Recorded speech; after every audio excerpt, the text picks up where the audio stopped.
Welcome to Make It Your Business, the podcast.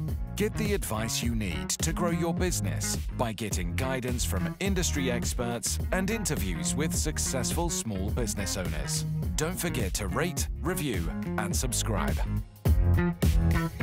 Hey, how we doing? Good. I was looking for my phone. There it is. Well, we episode 12. You're the counter, dude. You're the counter. Producer Tiff. Episode 12. I love that. Yeah. I feel like we're getting more comfortable. Yeah, Some people are still listening, so that's a good sign. exactly. Always. And, What are we talking about today? right. It was something we're talking through with Tiffany about nobody ever comes to the agency and says, hey, can I have some marketing? They always want what? More customers. More customers. Clients. So how do I get more clients? I think that's the subject we touch on today, Yeah. because that's ultimately what they come for. Yeah. And then we obviously explain what we do and how that will bring them more customers. Yeah. So I'd just like to walk through that. So I'm a small business. I've been grinding for a year. Things are going okay, but not too well. We all understand the dangers of the first 3 to 5 years. Yep. You have to build some momentum and some profit. So ultimately, it comes to a point where you say, I need more customers. So where would you start? So a lot of small businesses don't have a dedicated marketing team. They don't even have a marketing person as such. And marketing is hugely important, particularly when you're a growing business. You want as many customers as you can comfortably handle, without having, going overboard and sort of, slipping and losing, for the service or product you provide, downgrading your quality. But yeah, there's certain things, like one of the easiest things to do and probably the things that will give you the most success is go to, a marketing agency. I was doing something about this the other day. I do appreciate that if you go to a butcher and ask him what to have for dinner, he's not going to say have a vegetarian lasagna. Yeah. So we are pro-marketed, but that's because we've seen the results Yes. in our own businesses and for clients. Yeah. I was going to say, the thing about what we do is it's all data driven. Like we can, very easily, create estimates for different things and, show you what you're going to be getting for your money. So it's not just like, give us all your money and, we'll give you a few clients. It's, very easy to measure and see the return. We can suffer from that. When we pick up clients that have been with another agency, there is still, unfortunately, it's horrible to say, there's still some smoke and mirrors in the market, isn't there? Well, I hate that because we do get it quite a lot more often than you'd think. And, we get people with ring up and say we've been recommended you from, whoever it is. But we've used a marketing agency before and, we've been, stung by whatever it is, outlaying thousands of pounds and, not getting anything back in return, which does happen. I'm not saying there's bad. So do you mind if we talk about a few of the secrets here? Okay. Because here's my true belief with marketing. You can go as a business owner and do all your marketing yourself. Yeah. The exchange of that is it's going to take you a long time to learn. Yep. And then you've got to be consistent, because that's the secret to marketing, isn't it? Yes. It's consistently doing X, Y, and Z, produce the results. So that's why I think most businesses should outsource certain parts of their business. You can technically do your own tax return. Yep. But it would be a long time for you to learn accountancy and the laws and et cetera, et cetera. But you can. If you're skilled in that fashion, you could do your own tax. But most of us go to an accountant. Yeah. And I think people need to understand that. It's not that it's without, that you have to use a marketing agency. Yep. The benefit is speed and time, isn't it? Yeah. No, like you say, consistency is king, particularly when it comes to marketing. And, one good example is Google Ads. So we get quite a few people that come to us, and say that's one thing that, small businesses can do quite easily themselves, but then pay for it in, the results that they get. And there's so many different parameters for Google Ads that you can, use and tweak and change. You're absolutely right. Because they always come, don't they? They say, I've tried Google Ads, I've spent a fortune, I've not got results. Yep. And unless the campaigns and the ads and, where the ads go to, everything, like the whole flow is set out, as it should. Essentially monitored. I mean, the marketing executives, they're logging on daily, weekly, to do various checks on accounts and changes and A/B split testing. Yeah. And it is a lot for a small business person to even understand that, let alone have the time. Yeah. So that's super interesting because we all know Google Ads work. If you get it right, you pay £1 to acquire a customer. Well, no, you pay £1 to get 10 inquiries. That's £10. That £10, out of those 10, you get one customer. You pay £10 for a customer. Providing you can make £10 off them. That's a cash machine, isn't it? So we know it works, but the delicacies, I mean, how do you explain it to people that come to you to say, I'm doing my ad, well, it doesn't really work, and you say, right, we'll take over the management. What does... Yeah, and so there's always, a little bit of justifying why they should, come to a specialised agency that do what they do. A lot of the time they'll have spent sort of hundreds or maybe even thousands of pounds in Google Ads.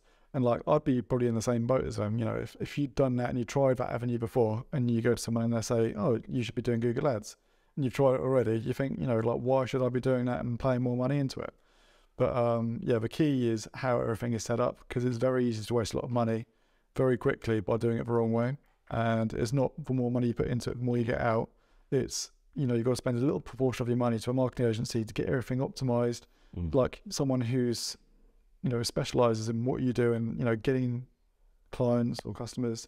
Because okay, what's your experience on this? Because I have the conversations where I explain to people that, whether it be a client or within our own businesses, we will spend £1,000 a month on something. But the return of that after 12 months could be 100-fold. Yeah. But getting them to commit to, £1,000 a month's a lot, £12,000 a year's a lot. And you're saying, well, it is, but it's not a lot if you're going to get 1.2 million in return. Yeah. How do you sort of explain that? Because it's quite hard for people who aren't doing it. How do I put it? Sitting on their side of the fence, they're like, oh, you want me to have blind faith? Yeah. So how do you explain that to your clients? So there's a couple of things. First of all, the bit that we do, they're just 30-day rolling plans. So you don't have to commit to any length of time. If you don't see any improvements within a few months, you're not committed. You can just give us 30-day notice and go separate ways. But the good thing is that we hardly ever have clients leave us, and we pride ourselves in what we do. Because if we don't do a good enough job, our clients will go elsewhere and find someone else or do their own thing. But yeah, the thing that you've got to focus on is the benefit and what you're getting back out of it as a return. And think of it like a little bit of an investment. So, you put £1,000 away each month, and then at the end of it, you're going to have, all these customers. Interest. Yeah. And particularly if you're a service-based or, because once you've attained that customer, it's not just that one single sale you've got. The customer, if they like your product or, like the service, and they're going to keep on using you. And we talk a lot about that, keeping them in the ecosystem. Yeah. Exactly. So it's important to make sure that, when you retain customers, that they stay with you. Communicating with them, offering them things, getting reviews, promoting additional product. Yeah. Okay, so just a quick snapshot. If I had a certain budget and I say, oh, Chris, I can only do 3 things. Let's make a start. What would you recommend? So first of all, you need a website. Without having a website, you can't do too much online. Website's key, so people can find you. Depends obviously massively on what service or product you're offering as a business. But as a general rule, we tend to find most people go towards Google Ads is a good one because you get immediate traffic to your website. And you can target people who are actively searching for whatever you're providing.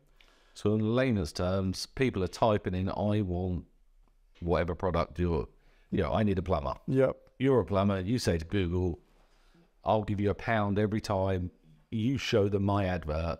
Yeah, so it's a pay-per-click scenario. So every time someone sees it, they're not necessarily, you're not being charged for that. But as soon as you then get someone click on your advert, that's when you get charged, and you can play around with the costings and how much you're willing to, accept as a maximum bid limit and things like that.